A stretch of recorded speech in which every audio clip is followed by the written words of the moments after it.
ଆଜ୍ଞା ଆସନ୍ତୁ ମୁଁ ଆପଣଙ୍କୁ ଆଜି ଗୋଟେ ଜିନିଷ ଦେଖାଉଛି। ବର୍ତ୍ତମାନ ତ ମୁଁ ଚନ୍ଦନେଶ୍ୱର ମନ୍ଦିର ଅଛି, ଆପଣମାନେ ସମସ୍ତେ ଦେଖିକି ଜାଣିପାରିଥିବେ ଚନ୍ଦନେଶ୍ୱର ମନ୍ଦିର। ମୋ ଭାଇ ଭୋଗରେଇ ପିଲା। ଆସନ୍ତୁ ଆଜି ଗୋଟେ ଜିନିଷ ଦେଖାଉଛି, ମାନେ ମୋତେ ଏତେ ଖରାପ ଲାଗିଲା। ମୁଁ ଆଜି ମନ୍ଦିର ଆସିଥିଲି ପୂଜା କରିବା ପାଇଁ। ଆପଣମାନେ ଧାରଣା କରିପାରିବେନି ଏଠି ମାନେ କେଉଁ ପ୍ରକାର ଲୁଟ୍ ଚାଲିଛି ଏଠି। ମୁଣ୍ଡ କାମ କରିବନି ଦେଖିଲା ପରେ। ଆସନ୍ତୁ ମୁଁ ବାହାରୁ ଯାଇକି ଷ୍ଟାର୍ଟିଂରୁ ଦେଖାଉଛି ଆପଣଙ୍କୁ। ମୋର ପୂଜା ସରିଗଲାନି।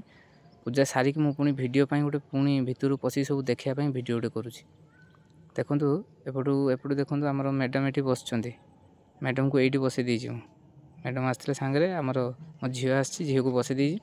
ଚାଲନ୍ତୁ ଭିତରେ ମୁଁ ଗୋଟେ ଭିଡ଼ିଓ ଦେଖାଉଛି, ମାନେ କେଉଁ ପ୍ରକାର ଏଠି ଲୁଟ୍ ଚାଲିଛି ଦେଖିବେ। ମାନେ ଚନ୍ଦନେଶ୍ୱର ମନ୍ଦିର ଆଗ ଭଳିଆ, ମାନେ ଯେଉଁମାନେ ଆସୁଛନ୍ତି ବର୍ତ୍ତମାନ ସେମାନେ ଫିଲ୍ କରିପାରୁଥିବେ। ବର୍ତ୍ତମାନ ଯେଉଁମାନେ ଆସୁଛନ୍ତି, ମାନେ ଏଠି ଯେଉଁ ଲୁଟ୍ ଚାଲିଛି ମୁଣ୍ଡ କାମ କରିବନି ଭାଇ। ମାନେ ସାଧାରଣ ଲୋକ ଗୋଟେ ମନ୍ଦିରକୁ ଭକ୍ତିର ସହ ଆସିବେ, ଯେ ପୂଜା କରି 10 ଟଙ୍କା ପକେଟରେ ଧରିକି ଆସିବେ, ଯେ ଗୋଟେ ପୂଜା ଦେଇ ପଳେଇମି, ଏଠି ସେ ସିଷ୍ଟମେଟିକ୍ ହେବନି।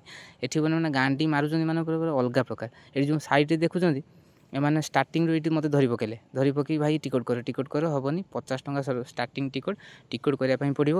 50 ଟଙ୍କା, 100 ଟଙ୍କା, 150 ଟଙ୍କା ଟିକେଟ୍ କରନ୍ତୁ। ଟିକେଟ୍ ପରେ ପୂଜା ଦେବେ, ନହେଲେ ବାହାରେ ପୂଜା ଲଗାଇବା ପାଇଁ ପଡ଼ିବ। ଯଦି ଟିକେଟ୍ ନ କରିବେ ବାହାରୁ ପୂଜା ଲଗାଇବା ପାଇଁ ପଡ଼ିବ। ଯେମିତି ଯୁକ୍ତିତର୍କ କଲେ ସେ ଜାଣିପାରିଲେ ମୁଁ ଲୋକାଲ୍ ପିଲା, ସେଇଥିପାଇଁ ତାପରେ ମୁଁ କଲିନି, ପଳେଇ ଆସିଲି। ତାପରେ ଏଠି ଦେଖନ୍ତୁ, ମାନେ ନନ୍ଦୀଙ୍କ କାନରେ ମାନେ କିଛି କହିବା ପାଇଁ ହେଲେ ବି ପଇସା ଲାଗିବ ଆଜ୍ଞା, ନନାକୁ ପଇସା ଦେବେ। ଆଉ ଯେଉଁ ଏଠି ଦେଖୁଛନ୍ତି, ଏଇଠି ଆଜ୍ଞା ପୂଜା ହେଉଛି, ମନ୍ଦିର ଭିତରେ ପୂଜା ହେଉନାହିଁ।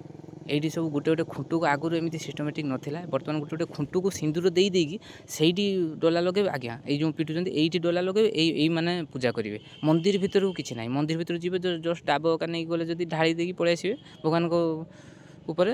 ବାକି ଏଠି ସେମିତି ମାନେ ସିଷ୍ଟମେଟିକ୍ ପୁରା ରୁଲ୍ ରେଗୁଲେସନ୍ ପୁରା ଚେଞ୍ଜ ଆଜ୍ଞା। ପୁରା ସମସ୍ତଙ୍କ ଡିମାଣ୍ଡ। ନନା ବି ଯେଉଁ ପୂଜା କରୁଛନ୍ତି, ତାଙ୍କ ଡିମାଣ୍ଡ 50 ଟଙ୍କା ଦିଅ। ମାନେ ଯେ ଜଣେ ଲୋକ ଯାଇକି ପୂଜା କରିছে, ପକେଟରେ 10 ଟଙ୍କା ନେଇକି ଯିବ, ଯେ ଯେମିତି ଗୋଟେ ଭକ୍ତିର ସହ ପୂଜା କରିବ, ସେମିତି ନାହିଁ। 50 ଟଙ୍କା ଦେବା ପାଇଁ ପଡ଼ିବ ପ୍ରତ୍ୟେକ ହର ମୁହୂର୍ତ୍ତରେ। ଏଠି ଆଜ୍ଞା ଟଙ୍କା 200 ଟଙ୍କା ପକେଟରେ ନେଇକି ଧରିକି ଆସିଥିଲି ମୁଁ, ମାନେ ବର୍ତ୍ତମାନ 200 ଟଙ୍କା ଗୁଲ୍ ହେଇଯାଇଛି। ମାନେ ନାହିଁ, ଏ ତ ଅନଲାଇନ୍ ଯେଉଁଠି ଯାହା ହେଲା ବେଳକୁ ବର୍ତ୍ତମାନ